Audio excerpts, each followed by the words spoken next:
Wow. Si Ramon Bautista, syempre si Abra. At syempre hindi mawawala ako.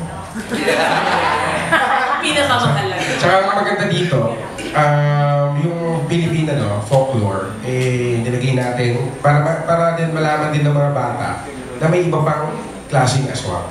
Na hindi lang yung manananggal. Sa probinsya namin may gano'n eh.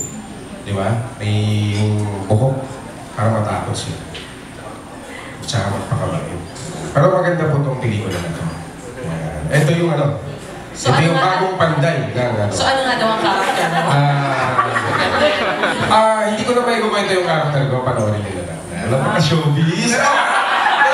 Nasanay na ako kanina eh. They're just friends. Hindi, makikita niyo sa trailer mamaya. Ang role ni June, ang ganda talaga. Breakout role talaga to of the century. Saka hindi makokompleto yung pelikula kung wala yung character niya. Very focused. Panoorin nyo na lang po. So patay siya. We're friends. They're just friends. Professor? Ayun, dito, doon siya, sa tik-tik, namatay nga ako doon. Dito, panoorin nyo na lang kayo kung unahan kayo na baka mamatay din ako dito. Andito ulit ako, taga-hunting ng aswang. Kasama ko si Bogart Explorer, parang mag-partner kami. Ganyan. Tapos, Sila ni Bogart. ayun, comic relief pala kami dito. Ayun, so panoorin nyo na lang. Kasi hindi namin kwento eh. Para sa mga na mahilig mag-internet. Sabi nga ni Jun Sabayton. Nadinig niyo ba yun? Sabi ni Jun Sabayton, generation po natin ito. Okay. McCoy! Yes, si si Ramon Bautista, siya yung katibayan na pag ginalingan mo talaga sa una, sigurado kasama ka sa pangalawa. Kahit namatay na no? Kahit namatay na Kasi talagang ginalingan talaga niya. So, lahat kami pressure talagang galingan namin. Lalo na ngayon, franchise Hindi na makasama sa susunod. Hindi ako naman si McCoy, galing dun sa dati. Medyo siya yung pinaka may malaking shift ng ng kanyang character mismo, pati yung outlook niya sa buhay niya. From being a total jerk, mula sa pagiging seryoso na tao. So, actually, kating-kating nga ako kasi sabi ko direct kailan pa lalabas yung McCoy talaga. Pero lalabas talaga medyo pa-ending na eh. Kasi babalik yung tunay niyang pagkatao dun sa susunod ng part 3.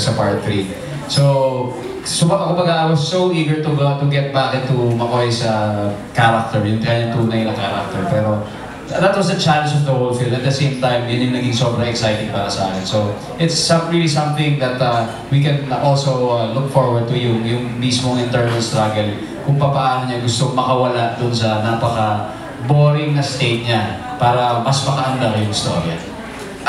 Remember, after what happened sa dami ng pinatay niyang aswang, sa second, we opened the second, vegetarian na si McCoy. Oh? Di totoo, hindi ako nagluloko. Akala niya nagluloko.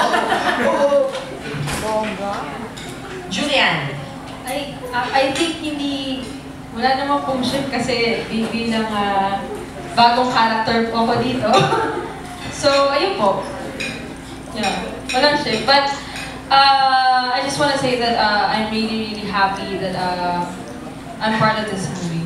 And this is an awesome one. Yeah. Actually, it's really awesome. To those who don't know, the lady in red, she's Hannah Ledesma. So, ayan. First time yung makikilala. So, Hannah, what's your character? What's your role? Walang shift. Wala yung shift. Ano yung character mo? Ayun po. Shift sa character, bukod po sa shift sa artista. Actually, hindi character. Shift ng artista siya. Yun na yun. Yun na po yun. Witty, no? Direct? Yeah, natututo lang po sa kanila. Ano po, I did watch the first movie. I did watch it. And I guess yung character po ni Sonia ngayon is just really the way for McCoy to transition to what he will be in this movie. So, yun po lang. Abra. Nakalimutan ko yung tanong. Hindi, yung sa kanya wala din shift kasi first time din lalabas yung character. Silang dalawa ni Juliet. And speaking of Juliet, I regret to inform it, very sad to say, she has to shift to another party. For Juliet. For Julian, go.